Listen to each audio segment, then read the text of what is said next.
Hello everyone, welcome to my channel Biomystery. I am Vendrila Boning and today I am going to discuss about chemical bonding.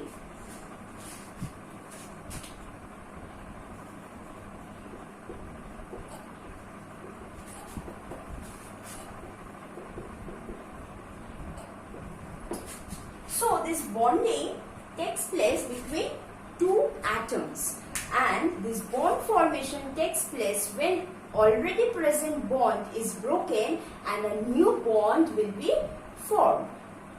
So an atom, which is the smallest unit of matter is made up of atom, joins with another atom, it forms a molecule. When molecule combines with another atom, or if it combines with another molecule, it forms a compound. Basically, substance can be categorized into pure substance and impure substance. So we can categorize substance into pure substance and impure substance. In pure substance we have elements, compounds, and in impure substance we have mixtures. Okay? It can be molecule as well, and the pure substance molecule also comes under pure substance because molecule is formed from an element of an atom. So it can be of pure substance. Mixture can be homogeneous and heterogeneous. Homogeneous when same type of substances are present, like a gas when reacts with a gas it forms a gas, like hydrogen when reacts with nitrogen forms ammonia. So all three are in gaseous form, whereas in heterogeneous it's not necessary that all three will be in its same phase. Okay, now so bonding will take place to form a molecule or to form a compound. So we can form a molecule or a compound in three several ways. There are three ways to form a molecule or a compound using a bond. One type of bond is electrovalent or ionic bond. So when we want to form a molecule, we need to form a bond in between them, and this bonding can be categorized into three ways. It can be electrovalent bond, it can be covalent bond, it can be coordinate or dative bond. First we will talk about electrovalent bond.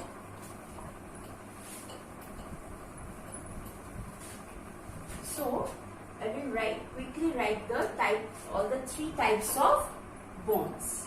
One is electrovalent bond, one is covalent bond, another one is dative bond.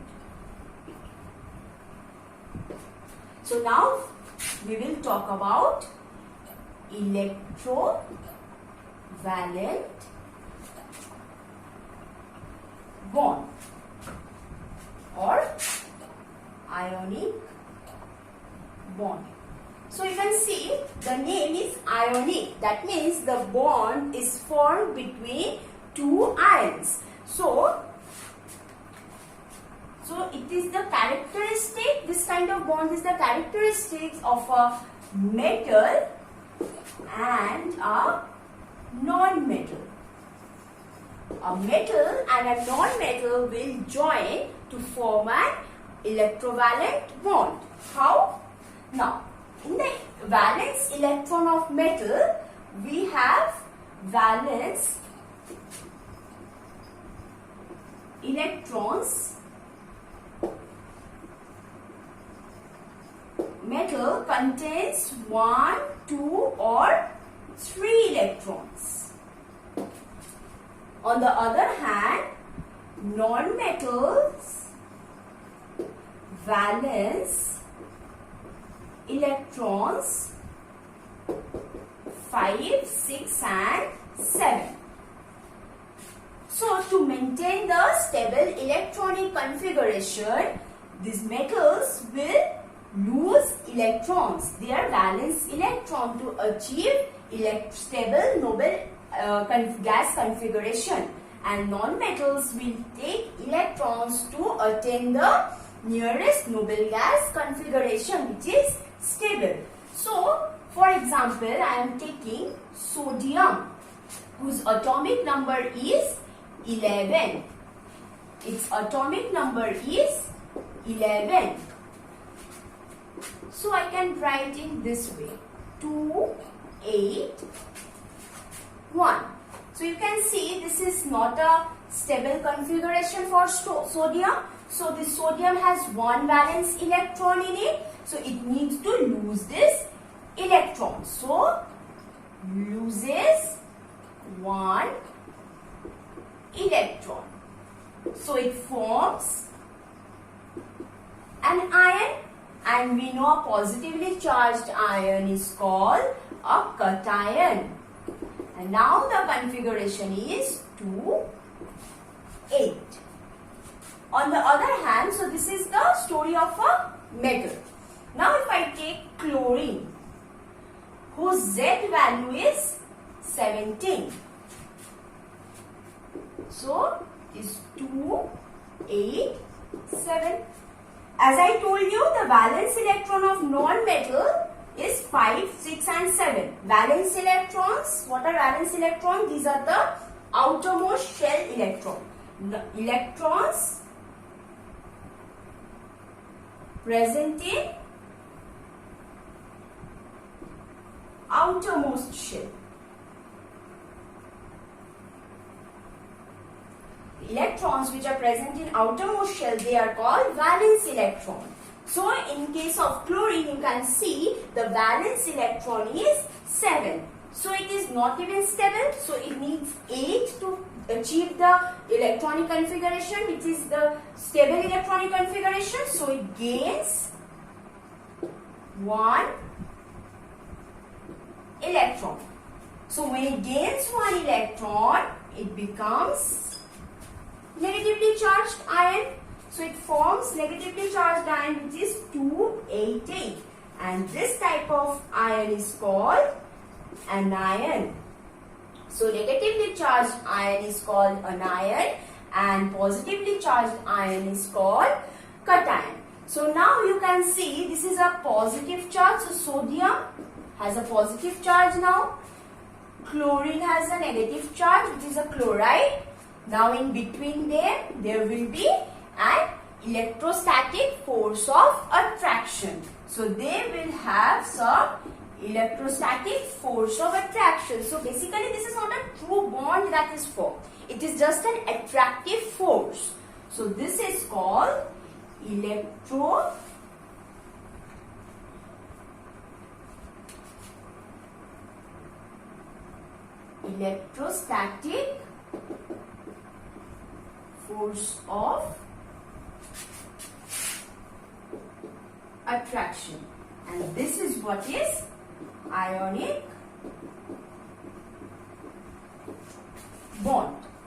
So this is ionic bond, which is formed between two ions, a cation and an anion, held by electrostatic force of attraction.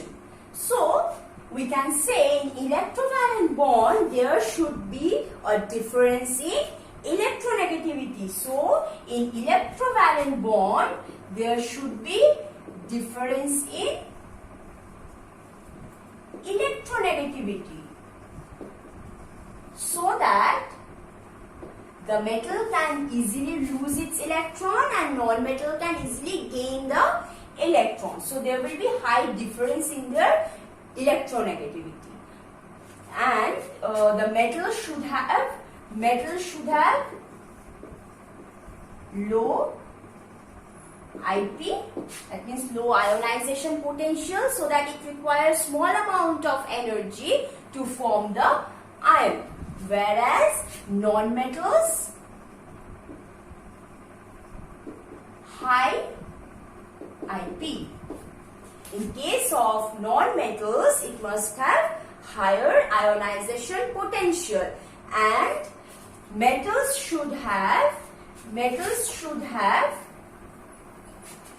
low